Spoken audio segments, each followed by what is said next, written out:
Hey guys, and welcome back to another episode of Spirit of Justice, the DLC case. We have Soren at the stand, and he just finished his testimony, so now we're in the middle of cross-examining this testimony now to figure out what he actually remembered and didn't remember. Whoops. Hold it. Please tell me everything you can about when you got stabbed.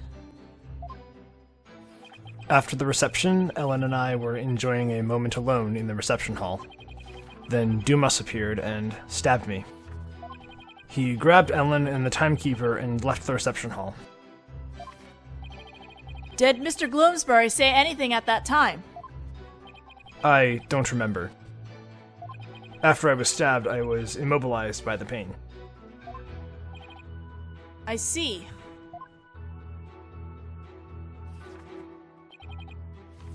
Hold it. The Vista deck, huh? But it was nighttime then. Could you really see them in the darkness? The moon was out, so I could see them clearly. From the looks of it, Dumas was trying to push Ellen and the timekeeper off the side. So you saw the defendant about to be thrown off the airship, you say? That's right. In such a desperate situation, it would only be natural for her to fight for her life. And the murder weapon was right there, within her grasp. Ugh, this isn't going well at all. I've got to do something, fast! We gotta keep pressing for now. How many statements is this? Okay, we're gonna have to skip the fourth statement at some point, so... Hold it. I understand that your bride was in danger, but... were you really able to move with a stab wound to the gut? I was desperately trying to push the pain out of my mind. I see. So adrenaline kicked in and gave you strength. Is that right? I don't see much of anything in this statement I can refute. That's right. I almost passed out several times as I made my way to the Vista deck.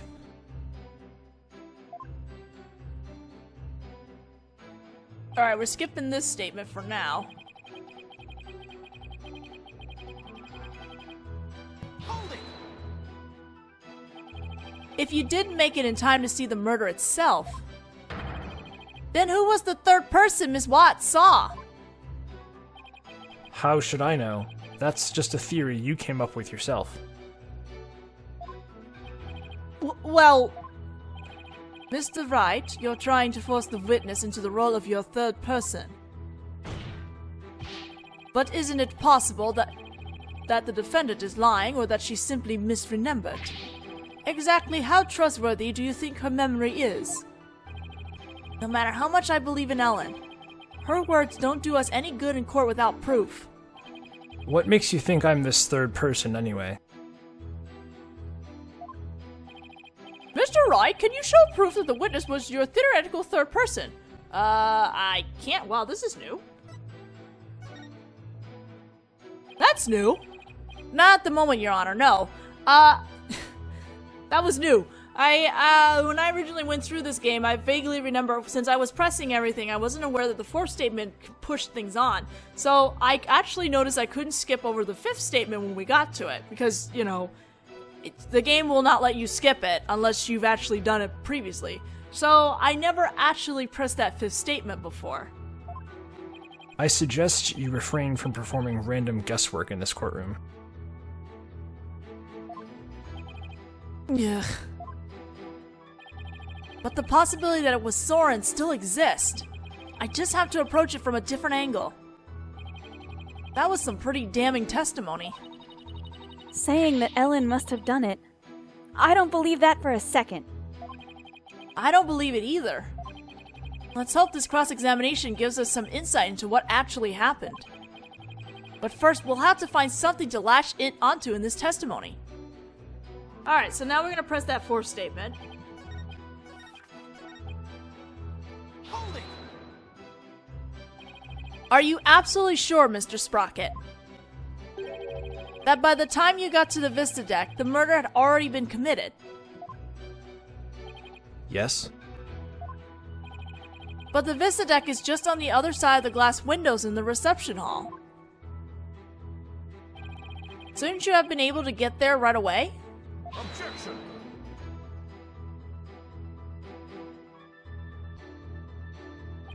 Mr. Wright, have you investigated nothing? The only way to the Vista deck is to go to the hold and take the lift.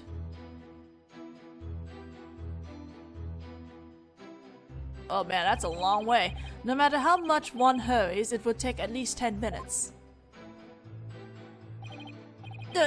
Well, that's unhelpful. But Soren had to have gotten there before the murder, or my claim won't stand. Do you have any ideas for me, Maya? It's definitely easier to prove that someone did go to the hold than not.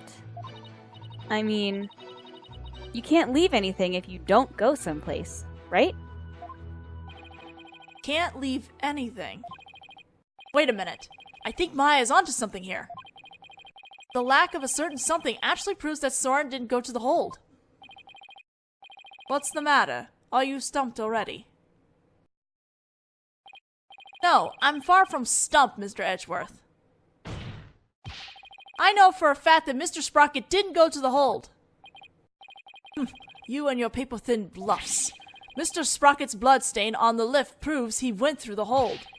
So what possible proof could you have that he did not, in fact, go through there? You want proof? You got it! You can do this, Phoenix. There's gotta be proof that Soren didn't go through the hold. Well, Mr. Wright. This proves that Mr. Sprocket didn't go through the hold. Not the statement, but the entry? Because I think all the cards are scanned, so... Where is it? Is that it? Take that!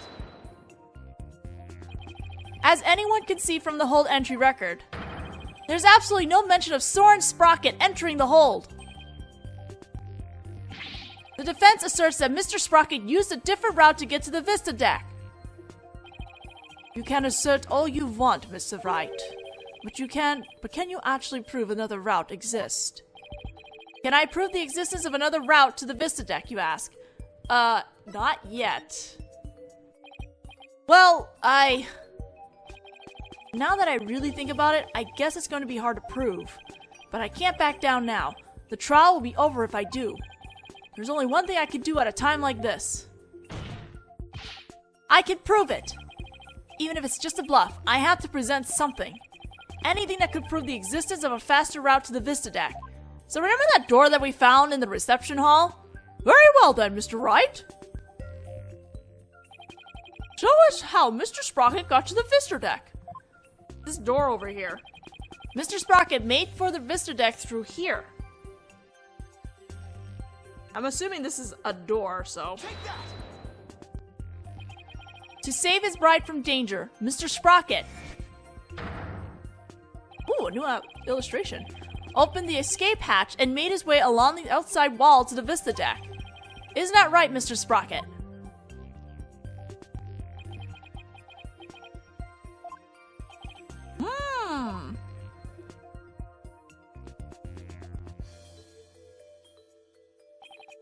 That would certainly be a much faster route to the Vista deck. Objection!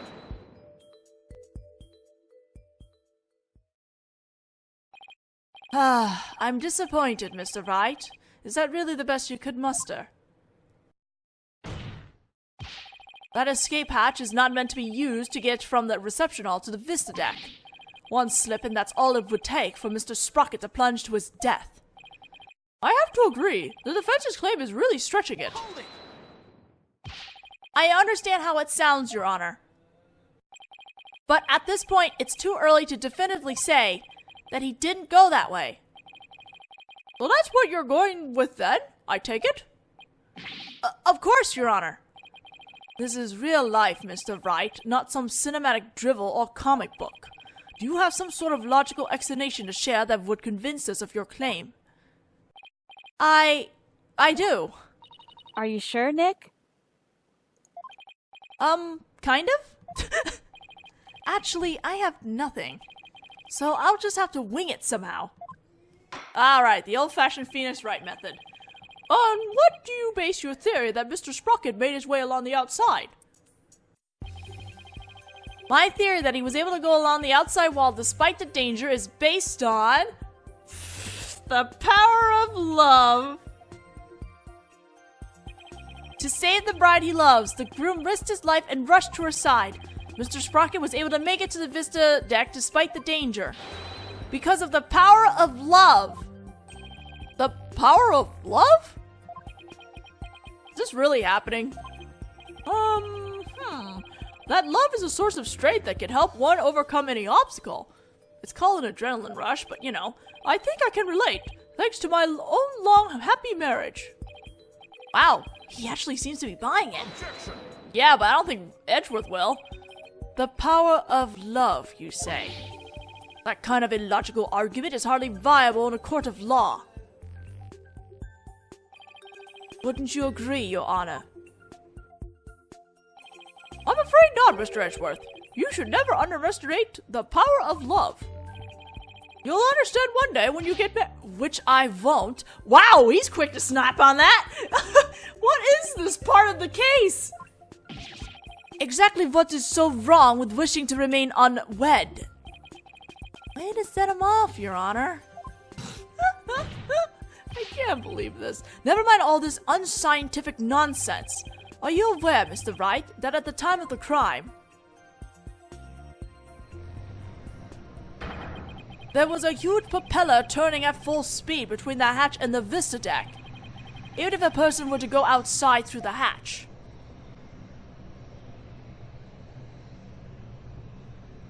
Oh, that's gruesome! They'd be blown away in an instant. Ah! Where does your power of love get you now, Mr. Wright? A huge spinning propeller, you say? Okay, but what if it wasn't spinning? In that case, I have to admit it does seem impossible. Ugh, I should have known. Nick, you can't make that kind of face in front of your client. The worst of times are when lawyers have to force their biggest smiles. Right? Right. Feel like I just saw Mia looking out at me through Maya's eyes. What's wrong, Nick? Why are you gaping at me like a giant sunfish? Thank you, Maya. You just helped me remember something really important. There it is. There's that fearless smile I was looking for. Now give us a mind-blowing theory, just like you always do. I have to turn my thinking around. Instead of wondering how Soren could have moved past that huge propeller, I have to think about what would have made it possible for him to do so. Your Honor, Mr. Wright only makes that ridiculous face when his back is pressed against the wall. Therefore, please do hurry and give your ruling before... Nope! Too late. Mr. Edgeworth, it's still far too early to discount my theory. What are you talking about? The airship's large spinning propellers have already shredded it to pieces. But if we think a little more outside the box, I'm sure we could find a way he could have made it. Stop trying to stall, Mr. Wright, and show us how it could have been possible, could have been even remotely possible, if at all. I must agree with Mr. Edgeworth. Very well, Your Honor. There must have been a way. Some way that Soren could have moved along the wall in spite of the propeller. It wasn't flying, that's what it was. Now then, Mr. Wright, what specifically would have made it possible? This is how it would have been possible for Mr. Sprocket to get to the Vista deck. He got to the next another way. The propellers were broken. The airship wasn't flying, and we have proof of that. What allowed Mr. Sprocket to go along the outside wall in spite of propellers is the location of the flying chapel at the time of the crime. The location of the flying chapel? But wasn't it flying high in the sky? No, Your Honor, I'm afraid it wasn't. What? Then where was it? On the ground? At the time of the murder, the airship wasn't flying through the sky, but more to the ground. What? And if the airship wasn't flying, then that means The propellers weren't turning. Uh-oh, we got Soren nervous. In which case?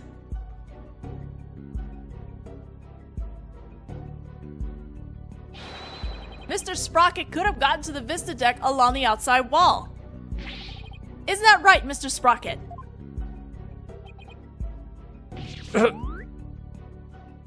What was that? I don't remember. Oh, he stabbed himself on the wrong side of the pencil. Ow, he stabbed himself with his pencil. That's gonna leave a mark. Objection! Even if the propellers weren't turning, it would have been far too risky to go that way. Ah, but Mr. Edgeworth, you're forgetting about the power of love. Yes, the amazing power of love. Not this again. Very well, for the sake of argument, let's assume this so-called power of love made it possible for Mr. Sprocket to move alongside the wall of the airship. Can you prove that the airship was tied to the ground as you claim, Mr. Wright? Well, I don't have any evidence that proves where the airship was at the time. You can prove it, can't you? Maya, can you think of anything we can use to prove it? Can't say I can. Oh, wait! Didn't somebody see something outside a window at the time of the crime? I think I remember someone saying as much. Game, stop hand-holding me. I already know the answer. Do I have a piece of evidence that shows what was outside the airship? Well, what are you waiting for? This piece of evidence shows what was outside the airship at the time of the crime. Where is that that weird drawing of... Oh, there it is. Larry's drawing. Take that! This piece of evidence shows what was outside the airship at the time of the murder. What kind of a lousy drawing is that? It's a drawing made by Larry Butz. And what can you prove with that poor attempt at artistry? Wow, I like to see you try better, Edgeworth. Larry made this drawing before he switched the lanterns, so it must have been right around when the murder was being committed. Now, if I could direct the court's attention here. Is that a pterodactyl? Does that mean that the airship actually went back in time to the Cretaceous period? Objection! No. We've already proven that time travel is nothing more than a gimmick, did we not? We did, and I have no intention of bringing up that argument again. But this drawing shows us an important piece of information. It shows us that the airship was actually moored on the ground. And what makes you so sure? That's easy. All you have to do is consider who made this drawing.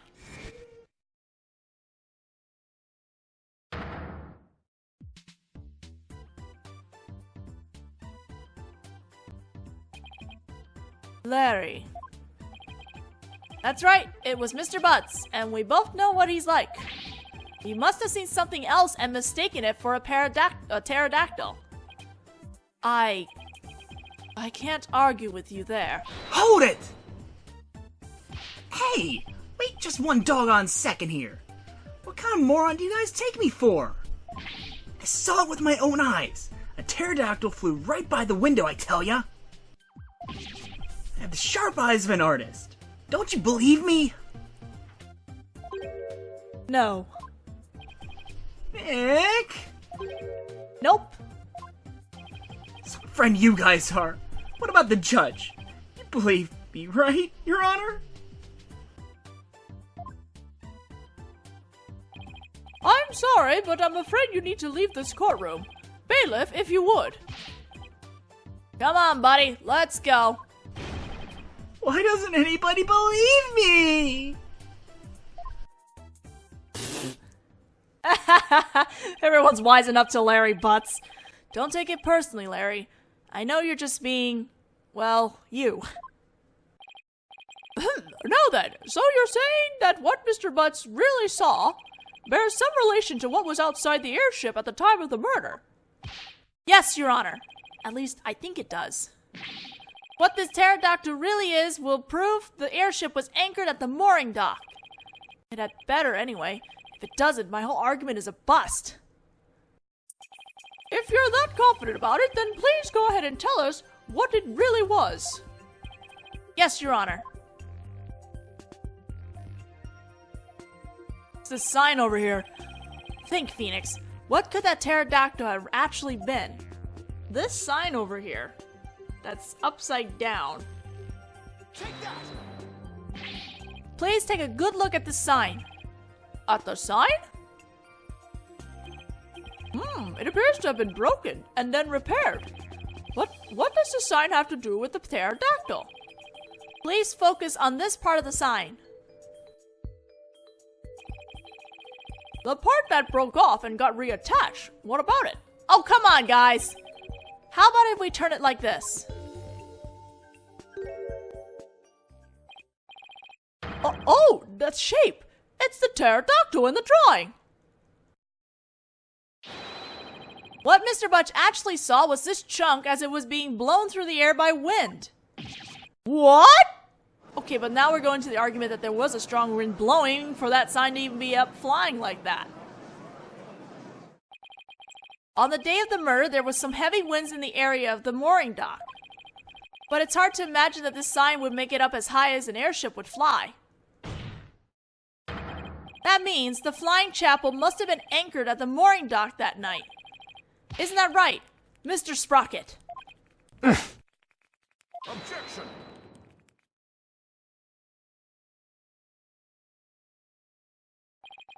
That's more than enough of this power of love nonsense, you pop culture junkie.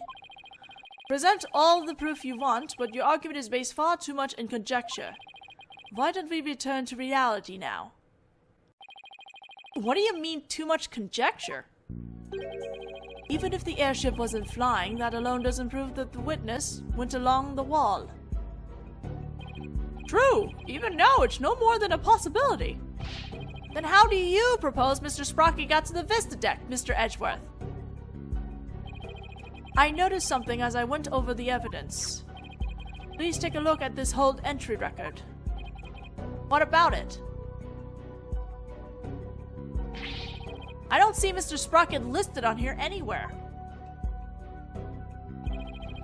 Don't you remember? In yesterday's session, we had a very similar kind of argument. Did we?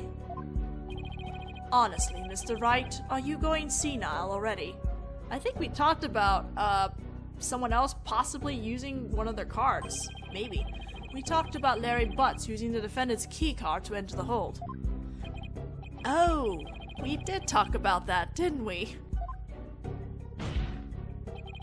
In other words, even if a person's name isn't on the entry record, it's still possible for that person to have entered by using someone else's card.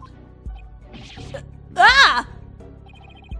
Mr. Sprocket, you entered the hold with Mr. Nicody, didn't you? You entered the hold with Mr. Nicody, didn't you? I did. What? Why didn't you tell us that in the first place? Pierce is indispensable. I didn't want to mention him unnecessarily and risk having him wrongly accused. I couldn't do without him.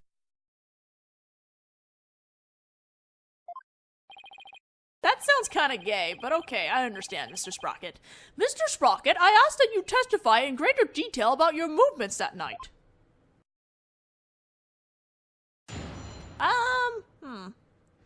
We're getting close to, like, I'm running out of time soon, but at the same time, it's like, I don't know. The truth is, I went to the Vista deck with Pierce. That's why my name doesn't appear on the hold entry record. I was badly injured from being stabbed, but I was frantic. By the time we reached the scene, it was all over.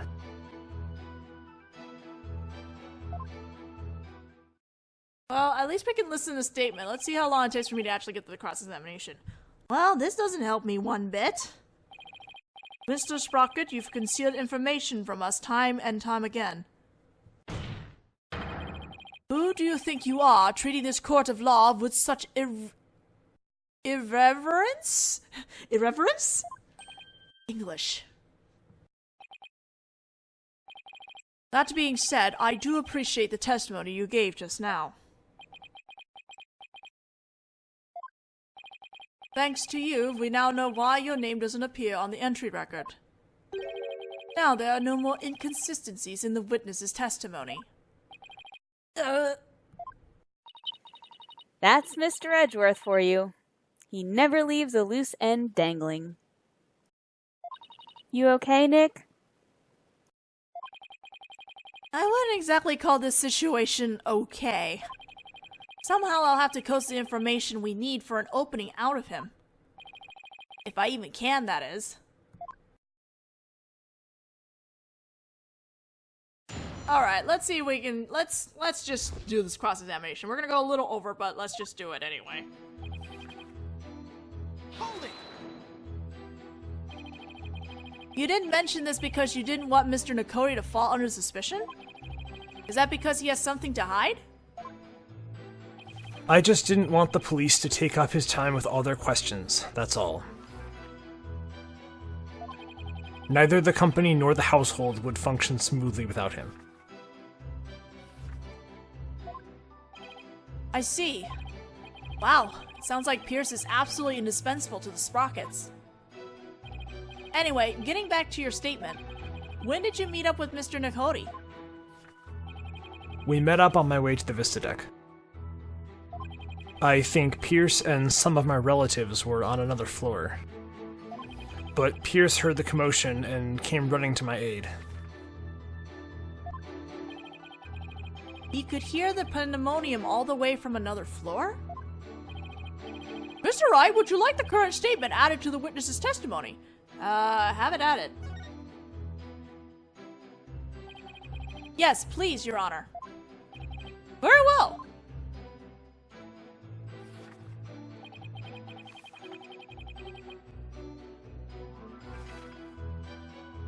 Hold it! Did Mr. Nakori come alone? I believe some of his subordinates were with him, but I don't remember exactly how many. You may say there were others, but seeing how they pulled that second reception off, I can't completely trust anything he has to say either. I see. So you, Mr. Nakori, and a few others headed to the Vista deck, is that right? That's right. I don't know about that statement. Hold it! Your name doesn't appear on the hold entry record. Because you entered with Mr. Nakori using his keycard? That's right. So I guess the hold entry record doesn't matter as much as we thought. But now that Soren's saying he was with Pierce and a few others, it's pretty tough to refute that statement. What's the matter, Mr. Wright? Cat got your tongue. Did you finally realize there's no point in continuing this trial any longer? Of course not!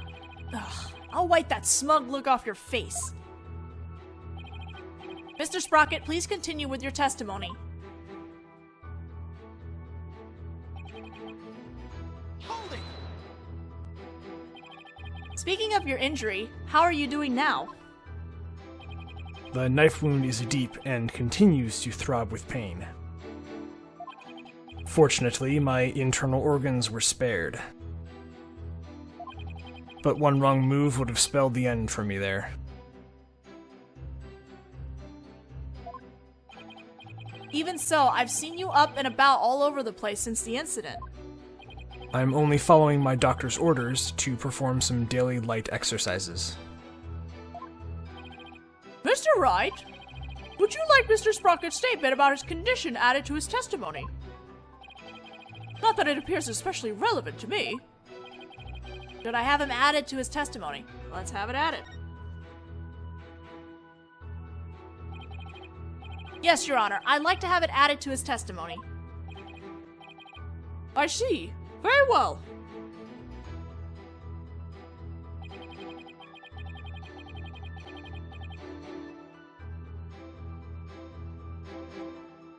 Holding. Your injury was really that deep. Luckily, it missed my internal organs. Otherwise, I wouldn't be alive right now. According to his doctor, his injury will take about 3 weeks to heal. There's no way someone with that kind of injury could have gone along the outside wall. Ugh.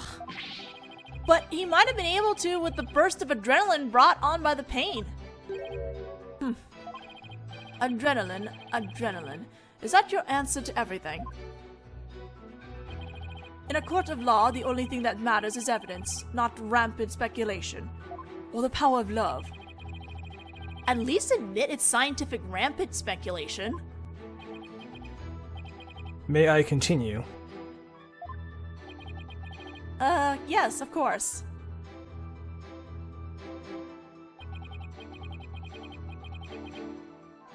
Holding. So you still insist that you reached the Vista deck after the murder had occurred? Is that correct? Yes, that's right. Ellen must have killed him. There's no other explanation.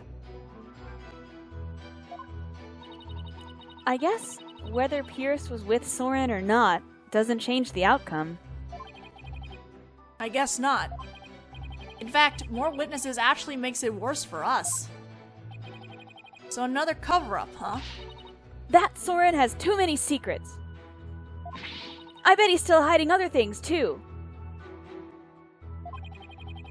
That's definitely a possibility. But in a situation like this, what we have to do is go back to the basics. You mean go over the testimony and check for any lies or inconsistencies? You got it. All right, Nick.